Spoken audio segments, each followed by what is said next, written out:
እቺን ነገር ድገማትና እንደማባረር ወቅ። አይ ዛብሽ እንድትቆጭኝ ማን ያልፈልግም እንዴ? እኮ እዚህ የመጣሁት እኮ ላግዝሽ ብዬ እንጂ ሌላ ቦታ እኮ ብሄድ ማንም እጄን ስሞ እኮ ነው የሚቀበለኝ የሚቀጥረኝ።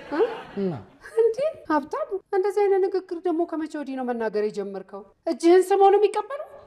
እንግዲያውስ እኔ የሚያንተን እርዳታ አልፈልግም። ሄድ እጅህን ስሞ የሚቀጥሩ ቦታ ተቀጠር። እያባረርሽ ነው? መባረርም ትፈልጋለህ? ከፈለግሽ አባረኛ፣ እኔ አልለማመጥሽም። ድሮም እኮ ሰው ሲኖረው ደስ አይላችሁም፣ አትወዱም። እኔማ እንኳን ኖረኝ ገንዘብ ባይኖረኝ ኖሮ ይቆጨኝ ነበር። በመጀመሪያ ደሞዝ ነው እንደዚህ መናገር የጀመርከው? ይሄ ከደሞዝ ጋር ይገናኛል። ሀብትሽዬ አንድ ሀሳብ ነበር ይላማከር። አይሆንም። አንተም ቻቻ ገና ለገና ይችን ብር አገኘ ብለህ ልትቀራመጠኝ መጣህ? እኔ ነኝ ያንተን ብር ማራቁት? አይሆንም። ነቄ ምን ያለው ወንድሜ፣ እንደውም ማናችሁም እኮ አታስፈልጉም። ጉልበቴ ውሎ ይግባ።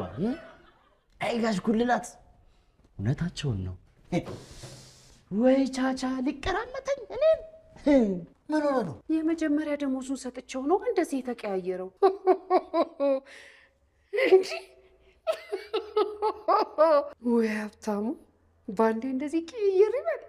አንተ ግን ለምን ፈልገው ነው? እኔማ አባቱን ሚዲያ ላይ ማፈላለጊያ እንዲሆነው ብዬ እኮ እቁብ ልጥልለት ነው የመጣሁት።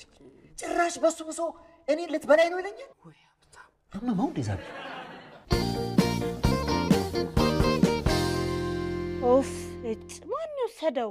እዚህ ጋር አልነበር እንዲያረኩት? ምን ጠፍቶሽ ነው ሳራ? 10 ብር ትዬ ትርንጎ ማን እንደወሰደ ሰምተዋል? ጉልላት ነው 10 ብር አገኘው ብሎ ቅድም እልል ሲል ነበር። ጎሽ ሀብትሽ መጣ። ሻይ ቅጠል መገዛበት ብር አበድረኝ። ብር ቻቻ ብር እንዳገኘው ሹክ ብሎሽ ነው አይደል? ቆይ ዛሬ ሁሉም ሰው ምን ሆኗል? የኔን ብር አጫርሳችሁ ባዶ እጄ ልታስቀሩኝ ነው እንዴ? ዳረ እንደዛ አይደለም። በኋላ የምመልስልህ እኮ ነው። በዛ ላይ ቆንጆ ዳቦ ጋግሬያለሁ። በሻይ ትበላለህ። አይ እንደዚህ ብሎ ነገር ቀርቷል። ከዚህ በኋላ ደግሞ በዳቦ ባታታልኝ ደስ ነው። ይልቅ አሁን የአልጋ ስንብር እንዳለብኝ ንገሪኝ። እዳ ነው አይደል? እንደዚህ ያናናቀ የአልጋ ብር የጠየቅኩ መስሎ ነው እንዴ? አራቱን ችግር የለውም። ብር በደንብ ሲኖር ትከፍላለህ። አይ እንዲህ ብሎ ነገር የለም። ግንኙነታችን እኮ የገንዘብ ነው ወይዘሪት ሳራ። ደግሞ ከፍዬ ነው የምኖረው። ምንም ውለታ ለእኔ እንድትውይልኝ እኔ አልፈልግም። አረ እንደዛ ነው። እንደዛ ከሆነ ሳምንት አለብህ። ኦ ደሞዝ ተቀብለህ ነው? አዎ። ምን ነው? አይ ምንም። ጸባይ ተቀየረ ግን። ሰውን ማመን ቀብሮ ነው ልጅ ሳራ። ዛሬ ልጅ ምን ሆኗል? አንተ ቅድም ምን ለማለት ፈልገ ነው ብሬ ልታጫርስ ነው ያልከኝ? እኔ ነኝ አንተን ብር ማጫርስ? ተው ቸርነት፣ እየተተዋወቀ ምንድን ነው የምንተዋወቀው? እኔ ሲጀምር መጀመሪያ አንተን ለምን እንደፈለግኩ ገብቶሃል? ምንም ማለት እኮ አይጠበቅብህም ልጅ ቸርነት። ተግባብተናል። አልተግባባንም ማለት የምትፈልገው ነገር ካለ ያው እሷ ፊት ለፊት ተናገር። ሲጀመር እኮ የዚህን ያህል የሚያነጋግረን ነገር ያለን መሰለኝም ቸርነት። ይኸውልህ ከዚህ በኋላ ቸርነት ትለኝና ግን እሰጥሃለሁ። ምን ልትሆን ነው? እረፍ።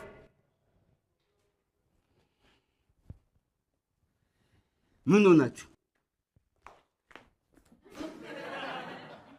ምንድነው እሱ እንደ ሁለት ወንድ ድመት የተኮፈሳችሁ? እኔ ዛሬ ይሄ ልጅ ምን እንደነካው አላውቅም። ጸባዩ ሁሉ ቅይር ብሏል። ምን ይነካዋል? ብር ነው አይነካው።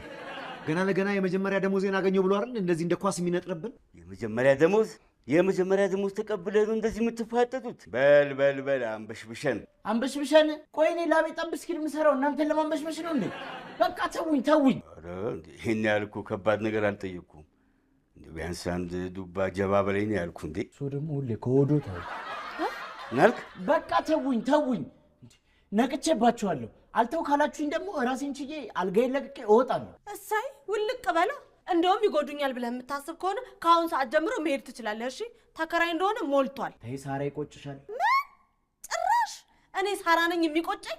ውልቅ ማለት ትችላለህ። ሳርዬ ግድ የለም ይቅር፣ በቃ ይሄ ነገር ተይው። ልትከራከርለት ባልሆነ። እኔ ልከራከርለት አይደለም። ይህ ውስጥ ይሄ ልጅ እኮ እንደ በግ እንደው አጎንብሶ ሳራ አልጋጠም አላለም እንጂ እኮ ያው ምንም የሚሰራውን ሁሉ እኮ አያውቅም።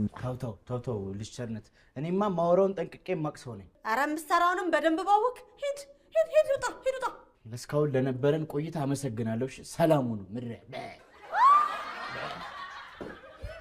ሄደ። አይገርሞትም? ትየትርንጎ ብር ሆኖበት እኮ ነው። ውይ አደራ አትቀየሙት። የያዛትን ሲጨርስ ሁሉም ይገባዋል።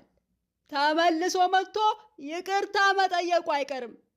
ሀብታሙ ማለት እኮ ገና ሕይወት ያልገባው ሕፃን ልጅ ማለት ነው። እስኪ እንዲሳሳት ፍቀዱለት። እኛ ብንፈቅድለት ህይወት ትፈቅድለታለች? ጎበዝ ከሆነ ከስህተቱ ይማራል። እስኪ ትንሽ ታገሱት። እሺ እትዬ ትርንጎ። አይ ከሆነማ የማይሆን ሰው ጋር ገጥሞ የማይሆን